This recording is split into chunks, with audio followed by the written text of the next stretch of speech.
নাবালিকা গণধর্ষণ কাণ্ডে ফের উত্তপ্ত উত্তর জেলা। ঘটনার কয়েক ঘন্টার মধ্যে ধর্ষকদের জালে তুলেন জেলার পুলিশ সুপার। উত্তর জেলায় ফের নাবালিকা গণধর্ষণ কাণ্ড সংঘটিত হলো। আরজিকর কাণ্ডের রেশ কাটতে না কাটতে উত্তর জেলার পানিসাগর মহকুমায় ঘটল এই নাবালিকা ধর্ষণ কাণ্ড। এ নিয়ে উত্তর জেলা জুড়ে চাপা ক্ষোভ বিরাজ করছে। ঘটনা বৃহস্পতিবার বিকেলে পানিসাগর থানাধীন সিলেটি ক্যাম্প এলাকার বাসিন্দা নবম শ্রেণীতে পাঠরত এক নাবালিকা মেয়ে বাড়ির থেকে পাশের দোকানে যায় কিছু জিনিস কেনার উদ্দেশ্যে। তখন দুই যুবক তাকে মুখে চাপা দিয়ে বাইকে তুলে পাশের গভীর জঙ্গলে নিয়ে যায় এবং একাধিকবার দুজনে নাবালিকা মেয়েটিকে ধর্ষণ করে। এরপর রক্তাক্ত অবস্থায় মেয়েটিকে রাস্তার পাশে ফেলে চলে যায় ওই দুই ধর্ষক যুবক। পরে এলাকাবাসীরা মেয়েটিকে পড়ে থাকতে দেখলে পুলিশকে খবর দেওয়া হয় এবং সঙ্গে সঙ্গে নাবালিকা মেয়েটিকে উদ্ধার করে ধর্মনগর জেলা হাসপাতালে ভর্তি করা হয়। ঘটনার খবর পেয়ে রাতেই জেলার পুলিশ সুপার ভানুপদ চক্রবর্তী দলবল নিয়ে ধর্ষক দ্বয়ের খোঁজে তল্লাশি শুরু করেন এবং রোয়া এলাকা থেকে উসমান আলী ও আয়াজ আলীকে গ্রেফতার করে ধর্মনগর থানায় নিয়ে আসে। নবীকৃত ঘটনা হয়েছিল গতকালকে। একটা মাইনর গার্ল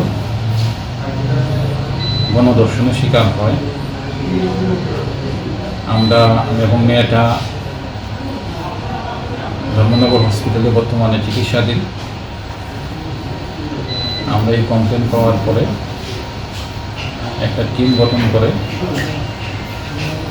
যে এলাকার আসামিদের বাড়ি সে এলাকার যারা শুভবুদ্ধি সম্পন্ন নাগরিক আছেন ওনাদের সাহায্য সহযোগিতা নিয়ে গতকালকে রাত্রি দুজন আসামিকে আমরা ধরেছি।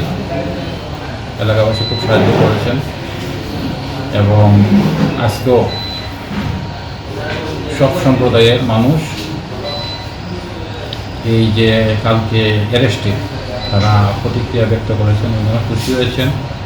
আমিও সবার কাছে আবেদন রেখেছি এলাকাতে শান্তিপূর্ণ জায়গা।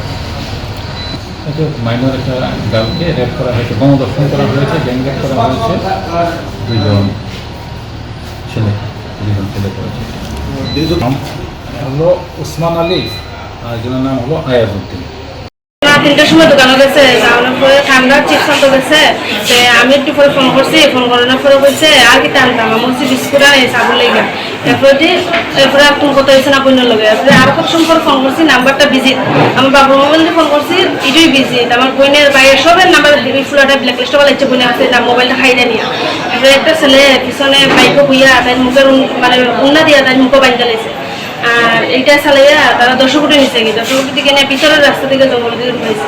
তারপরে তো সেই জায়গায় মানে অন্য ইয়ে করছে। করোনার পরে বোন তো অজ্ঞান হয়ে গেছে, কিছু করতে পারে না। তারপরে আবার মানে ইয়েটি ফরাইয়া সেইটা আবার রাস্তার কাছে ফালাইয়া গেছে কি ভাবছে বুকো গলা মধ্যে মারছে, কোনো অর্থে হয়তো মরে গেছে। এখানে ফালাইয়া গেছে কি বোনে তো লড়ে টড়ে না।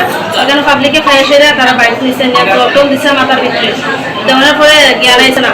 তারপরে ফোন করছে, আমরা গেছি গিয়ে তাহলে হসপিটাল নিয়েছি, টানা টানাইছি, টানা গেছে তাহলে হসপিটাল স্যালাইন দিছে। মানে এতই জ্ঞান আইছে বোনে কথা হয় না।